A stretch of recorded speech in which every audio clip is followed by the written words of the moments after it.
Hey there, Ryan Reynolds here. It's a new year, and you know what that means. No, not the diet. Resolutions. A way for us all to try and do a little bit better than we did last year. And my resolution, unlike big wireless, is to not be a raging and raise the price of wireless on you every chance I get. Give it a try at mintmobile.com/switch. $45 upfront payment required, equivalent to $15 per month. New customers on first 3-month plan only. Taxes and fees extra. Speed slower above 40 gigabytes on unlimited. See mintmobile.com for details. In the time it takes us to say, we're using Folgers Instant Coffee. Seamlessly blended with water and ice. A splash of whatever kind of milk is your thing. And gotta get that caramel drizzle. All to make a toasty, roasty, caramel iced coffee. You could be enjoying it. Every damn sip of it. Damn right. It's Folgers Instant. Want to listen ad-free and get to know Natalie and me a little bit better?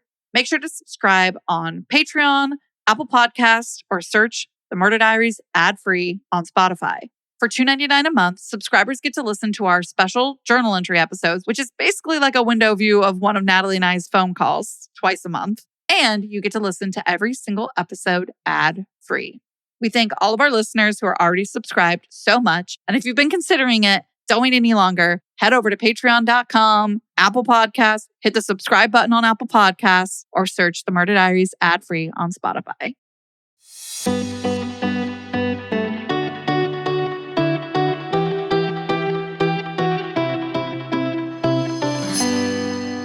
Welcome to another episode of The Murder Diaries, everybody. Today, we have one of our favorites with us. You've heard from her before, Terra. Welcome. You want to introduce yourself again to the listeners? Yes. So I am Terra Newell. I am the survivor of Dirty John Meehan, although I am trying to do a lot in true crime now for survivors and really try to redefine the space instead of being well known for my story. And you're doing an excellent job at it. You have a lot going for you. You have an ethics podcasting course. You, like you said, work with a lot of survivors. So you really are changing the landscape of this genre. Thank you. If only I could get a Hulu show, talk about ethics, bring everyone on board, just do a seminar for everyone, that would be great so that we could really teach the real that these stories are ripped from the headlines and a lot of people don't have control of their own stories. Can you talk a little bit about that in your experience, like the headlines that were out there and how they were or weren't correct and all of that kind of stuff? Because correct me if I'm wrong, but if I remember, LA Times was running the Dirty John series as the podcast was coming out or even before it was coming out. Yes. So the series of articles was in tandem with the podcast.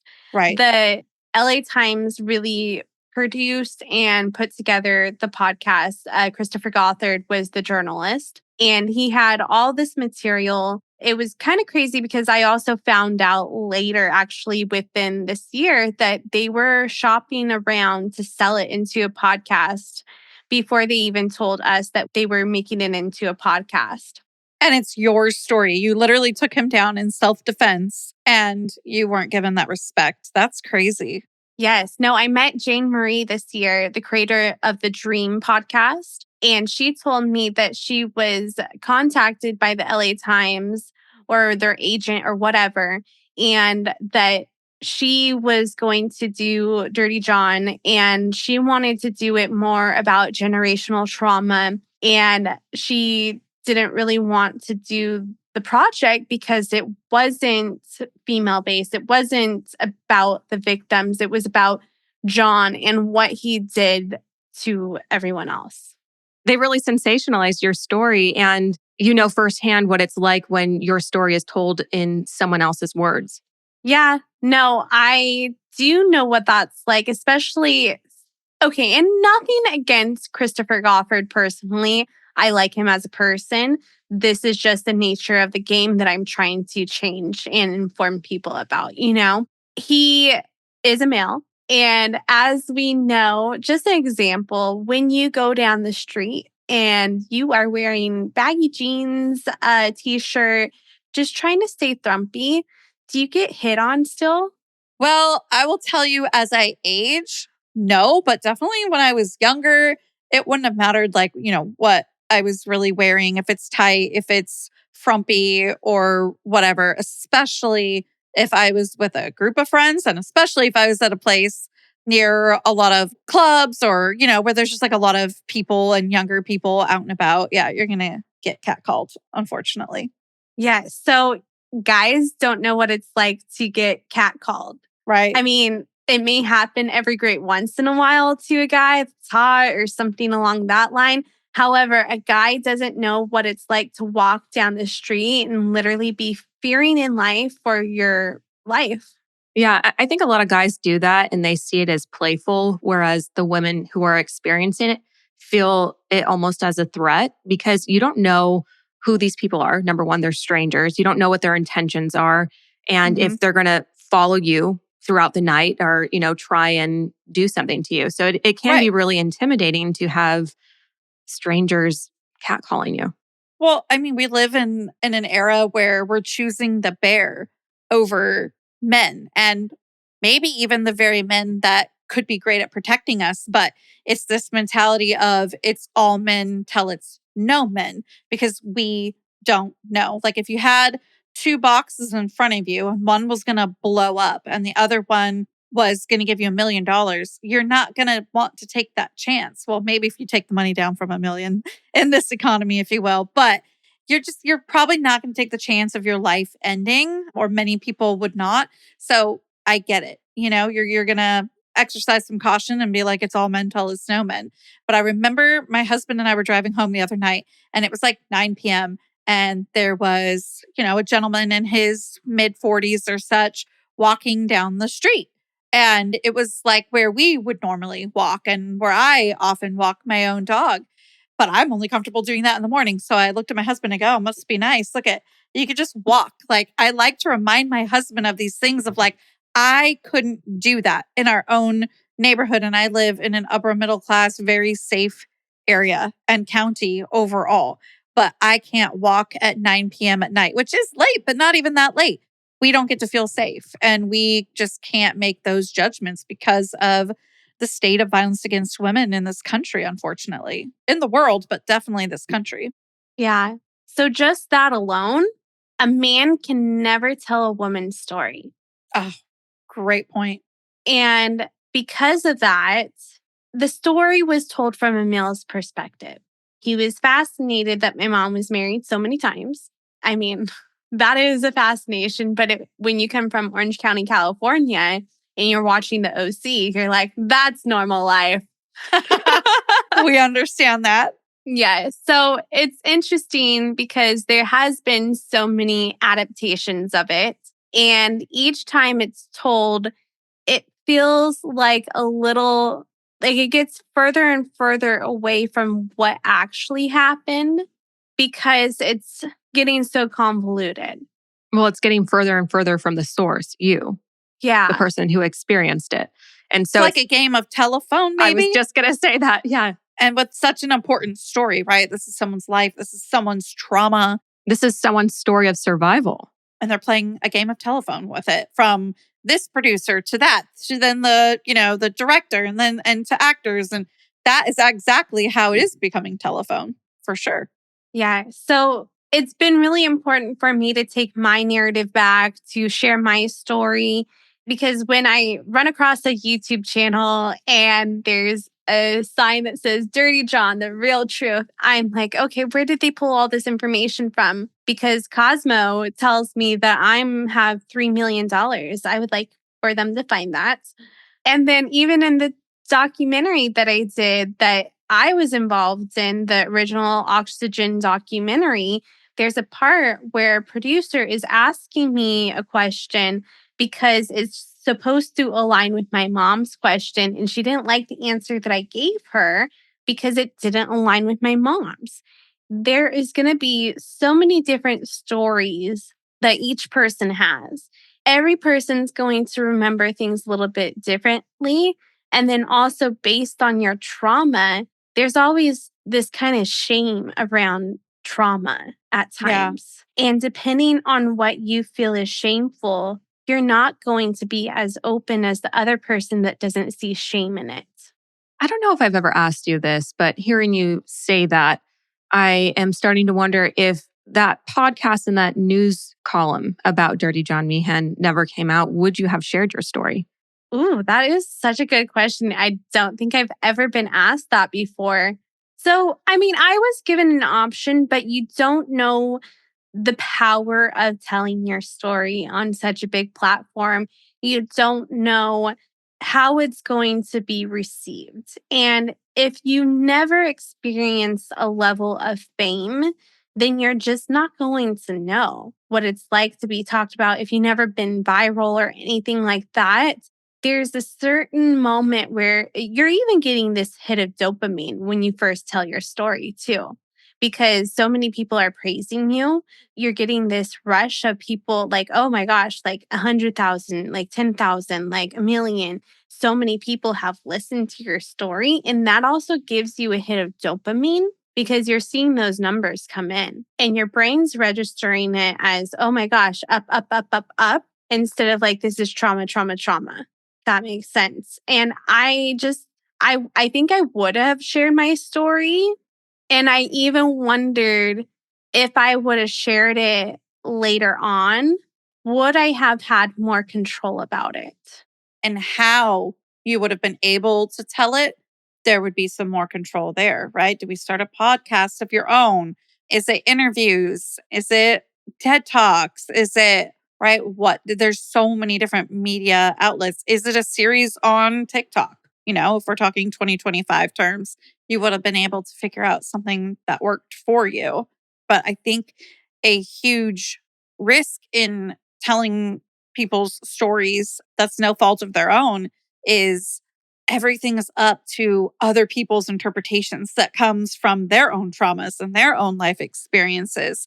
We get some pretty interesting comments on Spotify that we don't publish because people are saying things that just like aren't appropriate to respond to somebody's story about. It's shocking, actually, the things people feel comfortable writing. It is pretty shocking. Wait, okay. What have you gotten? Because I've gotten my dose of like cancel culture, and that's part of the reason why Survivor Squad's kind of lingering at the moment. We've just gotten people saying things about maybe a guest that we've had on, and it's just not appropriate. And it's clear they didn't really listen to the whole thing because no one with any empathy would ever say something like that. And that's not something that we would ever want to publish and make public.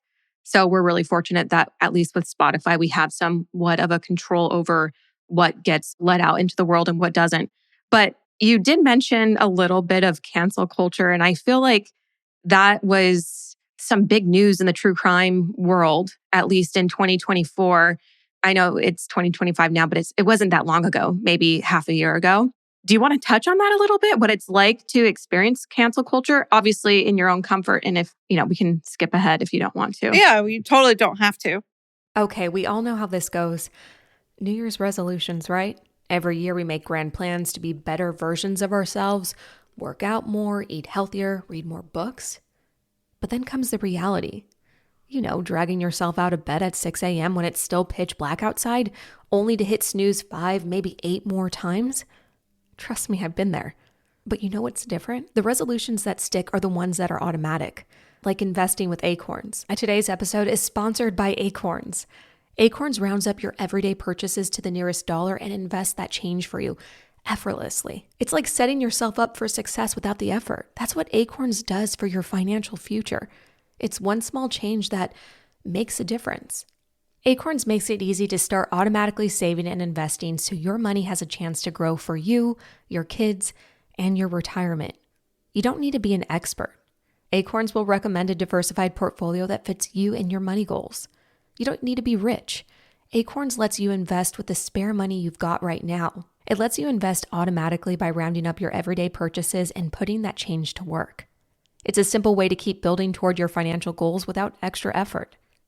And for me, it's been a great addition to my routine, and it might be worth checking out if you're looking for an easy way to get started. Head to acorns.com/diaries or download the Acorns app to start saving and investing for your future today. Paid non-client endorsement. Compensation provides incentive to positively promote Acorns. Tier 1 compensation provided. Investing involves risk. Acorns Advisors LLC and SEC registered investment advisor. View important disclosures at acorns.com/diaries.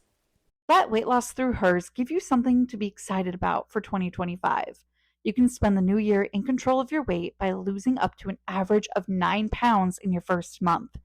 Yes, those numbers are based on data by real Hers customers that have reported based on their personalized, compounded GLP-1 treatment plans. Hers is transforming women's healthcare by providing access to affordable weight loss treatment plans delivered straight to your door if prescribed. Hers also offers a holistic weight loss program with personalized solutions, including compounded GLP-1 weekly injections, which feature the same active ingredients as Ozempic and Wegovy, or other oral medication kits. After submitting an online intake form, a licensed medical provider will determine what plan is best for you. If prescribed, your program includes medication, ongoing care, and online support, all at one low cost. With that, weight loss plans are more affordable through Hers, with compound GLP-1 injections starting at $165 a month with a 12-month plan paid upfront for new subscribers, no hidden fees, and no membership fees. So if you've been struggling with your weight loss journey, it's time you find the best option that works for you through Hers. Start your initial free online visit today at forhers.com/diaries. That's forhers.com/diaries for your personalized weight loss treatment options. forhers.com/diaries. Hers weight loss is not available everywhere. Compounded products are not FDA approved or verified for safety, effectiveness, or quality. Prescription required. Restrictions apply. Wegovy and Ozempic are not compounded. Actual price depends on product and planned purchased. One of the not so secret secrets of celebrities and influencers is that so many of them have had lipo. I'm thinking of one right now that I was just listening to on a podcast talk about their experience getting lipo, and they documented it on reality TV. Look, no one has the perfect body, but lipo has changed, and Sono Bello has been at the forefront with using LAL technology and getting these beautiful natural outcomes for each person. Sono Bello is offering you, our listeners, their best deal. You're now included in being able to access their New Year's savings event, but appointments are limited. Sono Bello doctors are masters in microfat laser removal, a brilliant technique that removes stubborn fat permanently. Wherever your problem areas are, that fat is gone in one comfortable visit. Eating healthy and workouts are important. Keep doing that. But if you want to lose that stubborn fat in one visit, check out Sono Bello. Remember, you can access their New Year's savings event by scheduling your free consultation now at sonobello.com/diaries. That's Sono, BELLO.com/diaries. Women in Crime is a true crime podcast hosted by real criminologists. Each episode will bring you a new female-focused case deconstructed by experts. You'll hear the stories of these women paired with the science that tells us where it all began. Listen and learn why on Women in Crime. Listen to Women in Crime now wherever you get your podcasts. Yeah, no, I could touch on this a touch because I am not the average person getting in this space. Because of my story, it kind of gave me an instant, well, like the definition, what you're called in that moment is a pseudo celebrity, like a temporary celebrity for a moment, which is really funny to me, but that is the legal term. So you get all this thrown at you. And I was very just like, I don't know if I want to get into this true crime world because it's a story, it's my trauma. And then it's so many other people's traumas because, as you guys know, there's so many survivors and victims out there. I'm coming into it trying to make a difference for people that have suffered and had their stories out there and trying to bring awareness to what it's actually like for that actual person. And I know you guys do this as well. So I'm so thankful for that. But I was going to this convention and there is this guy, James Brenner, He loves to kind of stir stuff up on Twitter, in my opinion. Very important in my opinion, but maybe other people's opinions as well. He wrote this article about toxic work environments with Obsessed Network. And I was going to their festival with Collier for Survivor Squad. And then we get some messages saying that we're not ethical because we're going to the festival. At this time, we have to start to kind of look into what's going on because we don't know so much. And like we heard that there was a difficulty with a podcaster, but the game of the podcasting industry is so hard and people get screwed over left and right. I didn't know what was true or what was not true in that. So we end up going to the festival because also the girl is going to the festival that has the quote unquote issues as well. And I'm thinking like maybe this is just whatever. And then James Renner wrote the article about the toxic work environment after Distractify did as well. And he was basically saying on Twitter how everybody said stuff about Billy Jensen, but didn't say anything, like wasn't standing up for this. First of all, Billy Jensen, if you want to go look up the details, there's a Rolling Stone article out there where I call him out for his sexual misconduct, along with so many other victims. However, a lot of those other victims had NDAs. They couldn't come forward. A lot of them didn't want to have their name out there. And so I chose to put my name out there, even though I didn't really want that story to be out there. But what I do is I call out perpetrators. And so I called him out. James Renner and Billy Jensen are good friends. James was, in my opinion, trying to entice me to make a comment about the toxic work environment stuff. And I was not involved in that. And so I didn't think, because I didn't know the information, it was appropriate for me to make a comment about that. Fair enough. And then go to this festival. I try to avoid the people that are having the issues and stuff. I just they walk into a room and I just try to go the other way because I just don't want to get involved in anything. And I meet this other podcaster in an elevator and I wanted to meet her. And I just kind of laughed and I was like, well, if I meant to say anything to the person that's having an issue or anything, and this is funny and weird, not really funny, but I was like, it will be an elevator. I didn't know I didn't know that part, that you had thought that. Yeah, I thought that.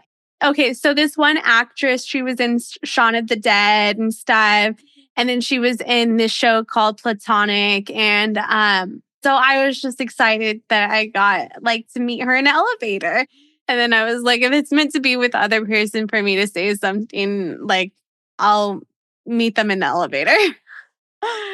And then so the next day happens and we are in the elevator, we go down, then she gets in, and then I'm not really happy because I think she's in cahoots with James Renner. I found out later she wasn't in cahoots with him. Collier had said something to her and they were talking.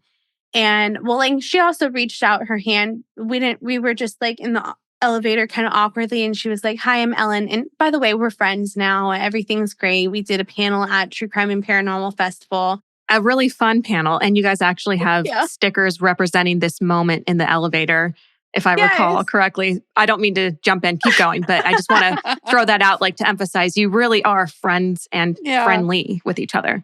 Thank you. Yes. And so we'll just skip to the part where I tell her to F off because her and my boyfriend at the time were still arguing. And so I yell at her to F off. And then I yell some not so great slurs to her fans about her. And then her fans decided to come after me, give me some nice threats. call me lots of nice names. And when I'm saying nice, I'm obviously sarcastic, but say a lot of really mean things. And then they went and review bombed the Survivor Squad podcast, did over 800 one-star reviews to it, which was a really big bummer because there's so many great survivors on that. And it's just still, that part's still devastating to think about. However, we've been in talks of bringing back Survivor Squad, but extra encouragement, nice reviews, nice kind words always help for both me and Collier. And I think too, like he put a lot of financial, with just like paying, you guys know, like paying for editors, paying for equipment, paying for travel, paying for this, paying for that. Even your time. Yes. Even your time that it takes to interview and prep for the interview and edit. If you're editing yourself, I mean, it's a huge investment in everything, money, time, your emotions, because you do have to talk about some serious topics, especially when you're interviewing survivor after survivor. It's really an injustice to ruin the opportunity for these survivors' stories to be heard. Yeah. And I mean, I have trauma. I'm not going to be perfect. I reacted not the best way. And I don't want to say this to not take accountability or anything, but it's been over a year and a couple months since this all started. Is it fair for someone to get told by thousands and thousands and thousands of people how terrible they are of a person? And is it fair for, I've literally been called a narcissist in this because I yelled F off and I lost it and my trauma got the best of me. And I don't think that it's fair. I mean, I deserve a little bit of it for sure because that wasn't cool of me to like react. But how many times do we have disagreements with someone and nobody's involved in those? You took accountability for what happened as well, publicly and privately. You and Ellen are both friends. You guys are cool with each other. You've worked together. She's let it go. Yes. But the public hasn't. And now it comes to a point where it's affecting your ability to support yourself.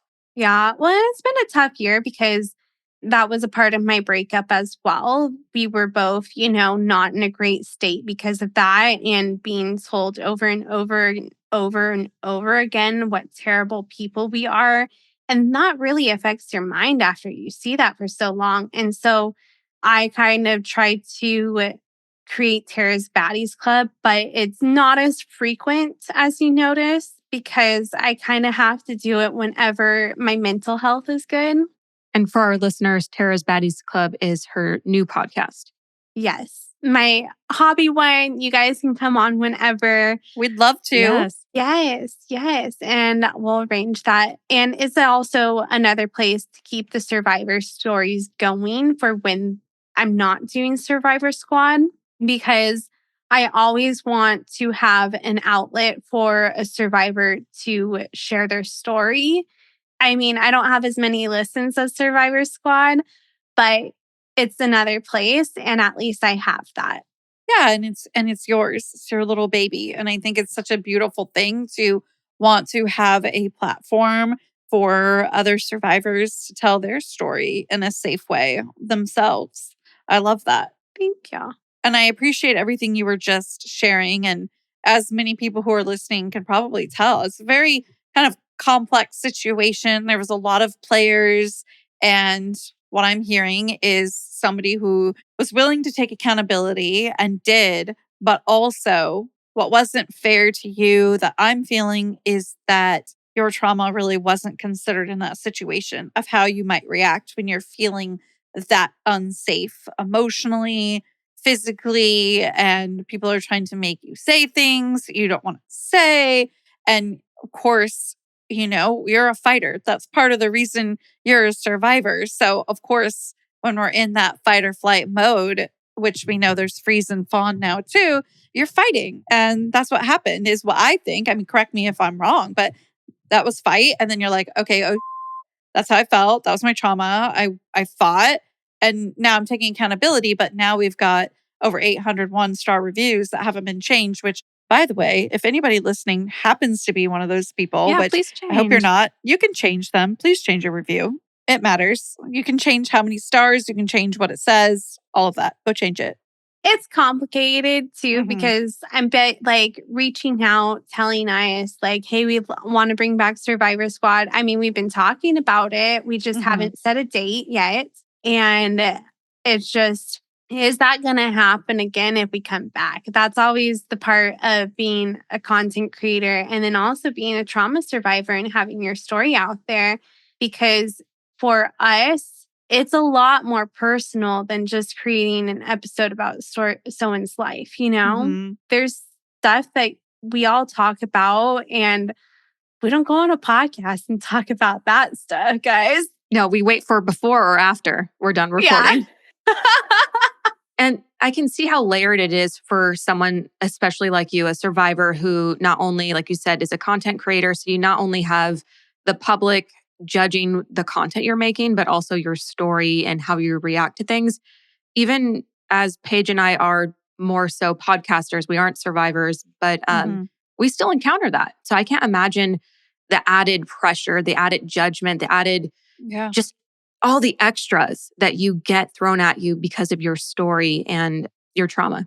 Thanks. And you guys are such empathetic people. So when I was saying that, I was like, how are they going to feel saying that? Because I know that you guys, when you guys put out a story, you really do care. And you care about that family. You care about like how it's going to be received. And you always want it to be received well, or you want that family to be proud of you, you know, or proud of that story. That is so true. And we appreciate hearing that from you because, I mean, every survivor is going to have their own story and their own experiences, but it means a lot to hear from at least one survivor that is picked up on, because I also consider the family of people whose loved ones have been murdered or are currently missing. They are survivors of this. They are going through trauma from this event in their own right and own way. So it does matter what they think. I mean, we've had families where it's, yes, please tell my story, but I can't do it. It's the 20-year anniversary. It needs to be told. I'm so tired of telling it. It's too traumatic. I can't do it. We're not the only ones reaching out. So imagine just like being at work, trying to get through your day or whatever it is you're doing that day. And then you're getting an email or DMs about like, hey, can I talk about like your murdered loved one? It'll be really great. That can be triggering right there. You don't know are they on a first date with somebody? Are they trying to have a date night and not think about it for 1 second, which is their right to do? So I think about that. Like, where are they when they're reading this? Absolutely. But as a survivor as well, we are responsible for our own boundaries to put in place for us not to go on social media and be bothered by that at the moment. I mean, for us, if we want to have a good date night, go and don't have your phone on. Yeah, no, it's true. And I'm interested in, and I would love to ask, like, what's it like as a survivor hearing another survivor's story? I think for every survivor, it's different. It depends on their coping mechanisms. It depends on what kind of trauma you're talking about. And I've heard different podcasts even say, hey, we're talking about SA today. Hey, we're talking about murder today. Hey, we're talking about this today. So that those people know what kind of trauma they're getting into. And I mean, I don't do this because sometimes I get lazy, guys. I don't tell the people what trauma they're going to listen to today. Yeah. And sometimes you record your intro and then you're like, oh, I forgot that. Crap. And then you've done it for like the 100th time and you're like, okay, it's good. Yeah, absolutely. And we have been told, you guys trigger warn too much. It's too much. We know what we're getting into by the name of your podcast. Like, we've gotten that feedback from listeners. And plenty of our listeners are survivors, especially SA survivors. We've had to take that pause of like, okay, what's the right way to even do that? And it's ever evolving. I think we found for us what works best is we try and label it correctly.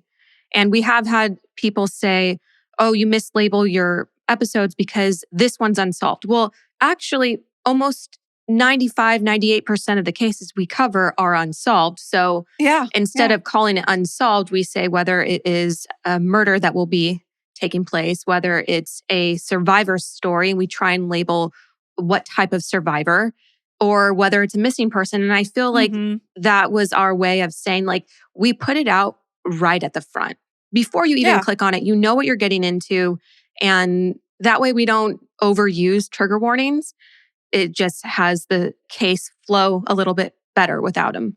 And many of the cases of murder, especially of a woman, involve SA. So any murdered case is very likely to involve that to some respect, to the point where we have to almost let them know that it didn't happen. Otherwise, it likely did, or that's something they looked for, or perhaps it did and they're not saying it. It is put out there, like, if it didn't, because that's how common it is, which is sickening. But trauma survivors, which most people have trauma in one way or another, if we're managing and learning coping mechanisms and doing resources to do therapy, we're going to have those mechanisms and learn how to put those boundaries up that protect us from those different traumas. Hopefully. Doesn't work all the time and nobody's perfect. So it's hard work. Trust me. I'm in therapy and my trauma isn't even like a drop compared to yours. And like, that's work. Well, there's no trauma comparison. I knew you were going to say that. It's not the trauma Olympics. You know, we're not comparing. But you won anyways, so. Sorry. And I mean that in a good way. You know what I mean because we're friends. I hope listeners understand, like, we're friends, so she knows what I mean. This totally reminds me of, so we all attended Friendsgiving. Terra hosted at our friend, or she co-hosted with our friend Gabby just a couple weeks ago. It was so fun, but you were actually making a TikTok. And I went, did you ever post it? I didn't end up seeing it. It was did you post the candy trauma dump? No, because guess what? There was like 3 people and I need to get my stuff together. And then now TikTok's going to be banned by Sunday. Like in 2 days. It was upheld by the Supreme Court 2 days. So it has gone through all branches of our American government. And they are all telling us that they are all upholding it and agree with this. And it's happening. What are we doing? Are we going to Red Note, YouTube? What are we doing, Tara? Where are you going? Okay, so I posted a video saying, hey, follow me on these other platforms. And a lot of people are saying, hey, we'll follow you on YouTube, but not Instagram or Twitter. Interesting. Yes. People are against it going to Meta, Natalie. I know you'll find that interesting. People are like, no Meta, we're not giving them that power. I had no idea. Yeah. But, you know, like I've sort of fallen out with Instagram, and obviously I don't have a Facebook. Well, like a personal Facebook. We have the Murder Diaries Facebook, but I just don't find Instagram interesting anymore. It doesn't make me as comfy cozy as TikTok does. TikTok, I can stay in one spot, scroll. Even if you go to a TikTok shop link, that video is right behind it. Instagram, you do one thing, it's trying to lead you to another and another. And too much. You go on there to look up and see if, oh, did so-and-so have the baby yet? Let's look on Instagram if they posted. You go on there and you forget that that's why you even went on there. And that's how its algorithm and its design is designed to do. Whereas TikTok's like, we want to keep you comfy, cozy. And I just feel more relaxed on TikTok, where Instagram makes me feel like, bzzz, like I don't like it. Well, it's so hard to discover new creators on Instagram as well, unless your friends follow them trash. And reshare things. Unless they're in not the For You page, but you know, that Discover page, which I'm rarely ever on. You can't find these people, these new people that are interesting and engaging. And so I feel like I'm looking at the same 10 people all the time. Yeah, absolutely. So you're going to YouTube. Yeah. Tell us about your YouTube channel. I guess we should start posting more there. Yeah, we'll post more shorts or something. I have 500 followers. Hey, that's very good. But I just post, honestly, my podcast on there. Yeah. And I'm trying to be more active and post more shorts, but also a way for you to not be bored on Instagram is I follow 3,773 people. Okay. So those 10, I like, you know, I never see just 10.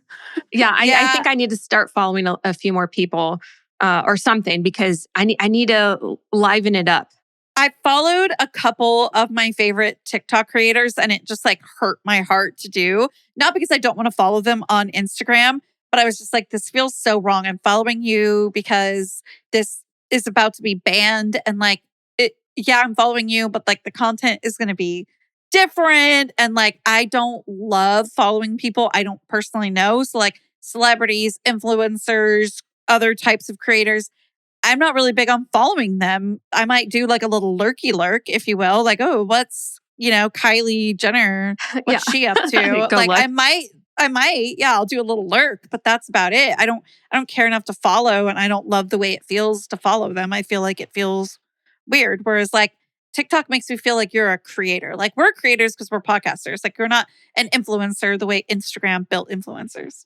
I do want to point out though that Instagram is different than TikTok in a way that when people follow you and you follow them back on this platform, there is a way to build that rapport and build a relationship versus TikTok. Because when people follow us on TikTok, it just happens so quickly. Like you don't really get to engage with them versus I remember where I was when Terra followed us, like on the Murder Diaries account. I remember thinking, oh my God, Terra Newell's following us. This is so exciting. I can't wait to like, baby. I can't wait to talk to her and meet her. And I was actually now we're friends. And now we're friends and we do Friendsgiving and we go to hang out. So yeah, I just feel like I don't want to take that away from Instagram and say I dislike it completely because it really does offer a sense of community where you don't get that on TikTok. And I don't know if you can get that on YouTube either. I've never really tried. I don't want to talk bad about Instagram too much because it definitely has given us some beautiful friendships. Well, we'll see what happens. A lot of people are moving to Rednote. Rednote, what is that? It's another Chinese app. So I'm sure the US government is going to love it. And it's like 2 years away from its own ban. I'm with you. I want to be respectful of everyone's country.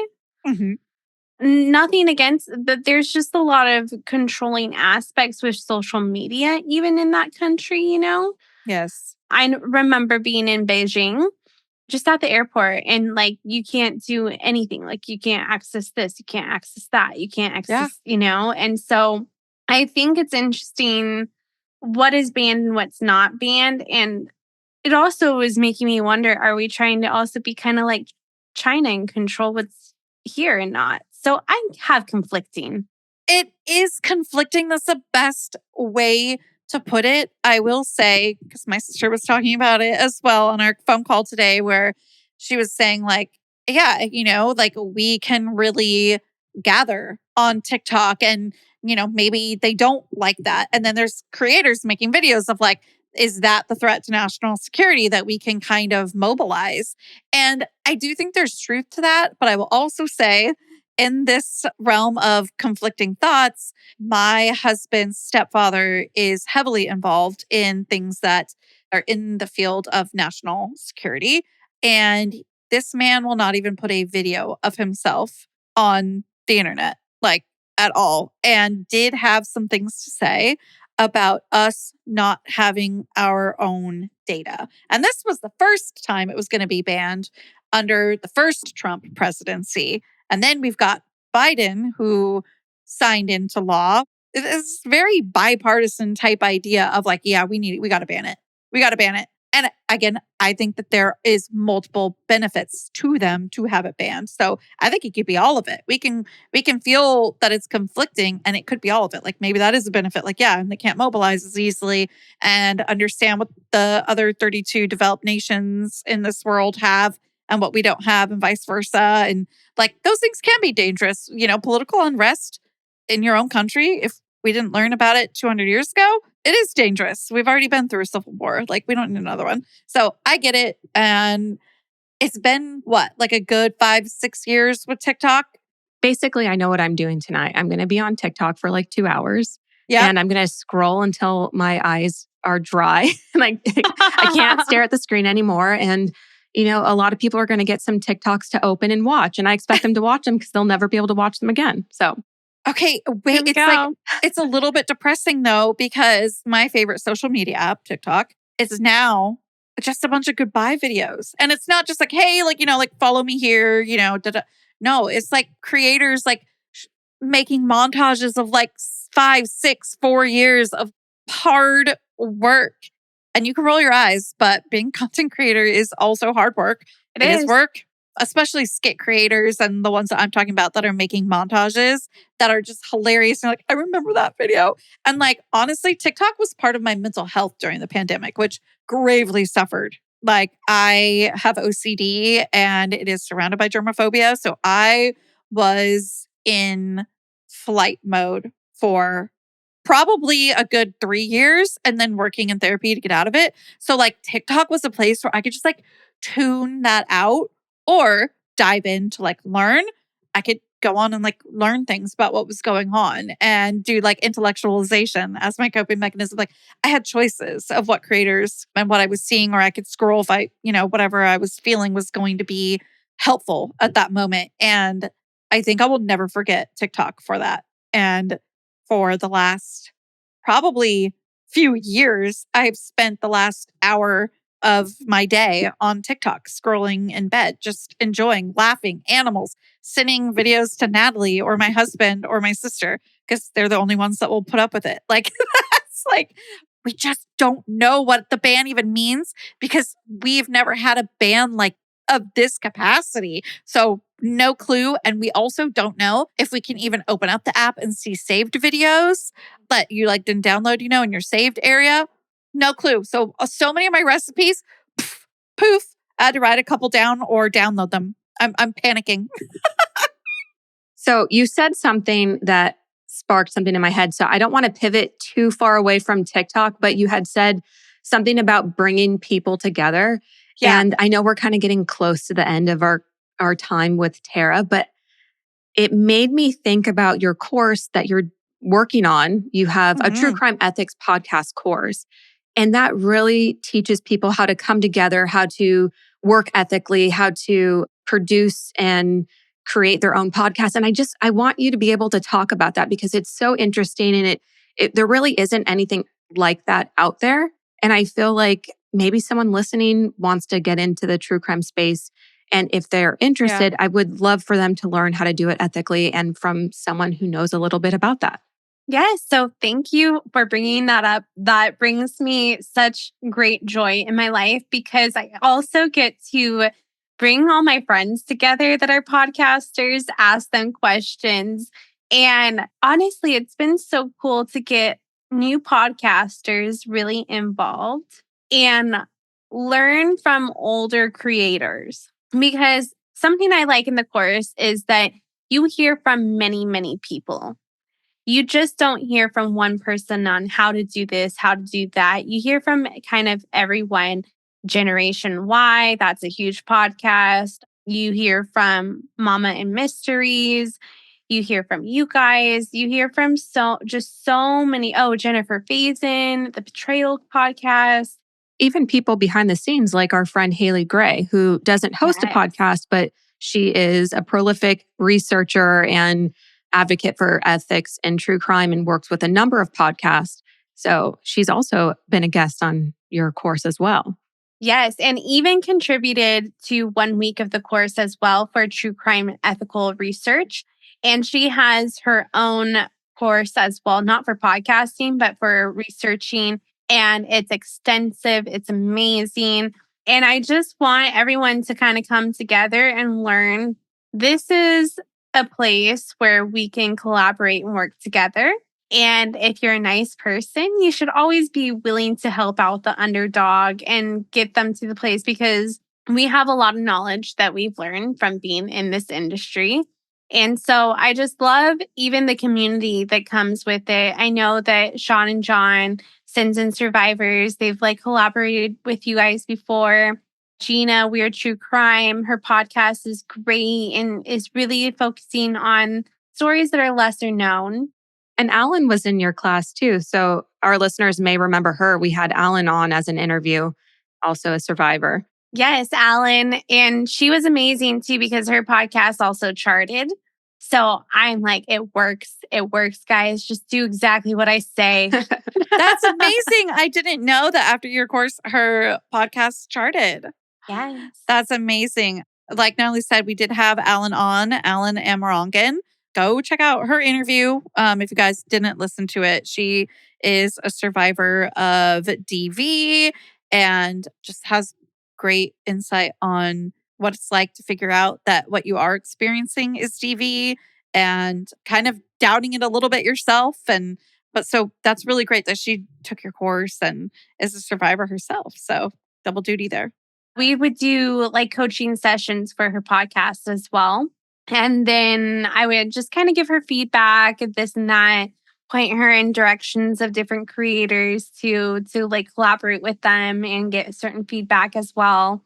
And then I created a PR list for her to hit up everyone. And you were one of the people on it. Oh, I didn't know that.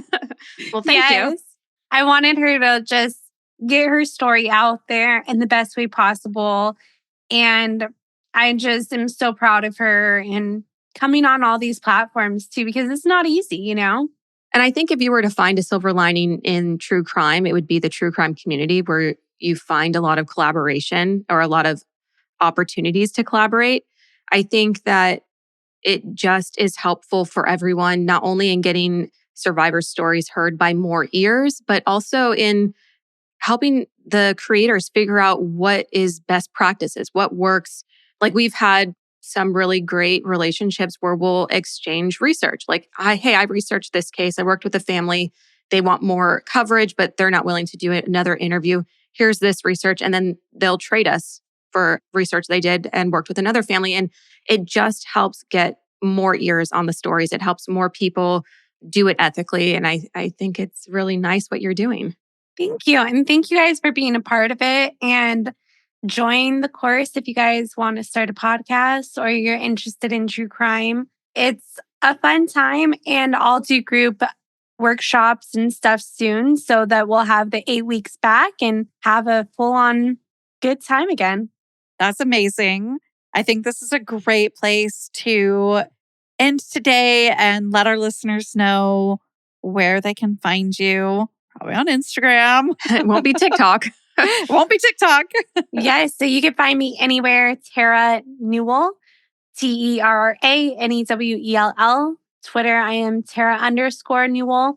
Also check out my podcast, Terra's Baddies Club. Also, if you want for us to bring back Survivor Squad, there's been lots of talk about it. But send either me or Collier a DM. It always helps. Or even just go change your review if you can, you know? Or put it in the comments for this episode. The older episodes are up still, so go ahead and listen to those as well because those stories deserve to be heard. Oh, yes. And a lot of great people are on them, like Rita Isabel, her brother Earl Lindsay was unalived by Jeffrey Dahmer, Kimberly Shannon Murphy, she's a SA survivor. Oh, Crystal Hefner, she was married to Hugh Hefner and survived that relationship. And Jody Plauché, he's a kidnapping survivor. His dad actually shot his abuser because Jody was kidnapped by his karate coach and taken to California and stuff. I remember that case. I didn't realize you had him on the podcast. Well, I guess I'll be listening along with our listeners as well. I will definitely be listening. Thanks so much for coming back on, Terra. We always love spending time with you. Thank you guys so much for having me. Make sure to follow us on all of our socials at the Murder Diaries Pod and subscribe today to listen ad-free and check out our journal entry episodes. Until then, stay safe. Bye.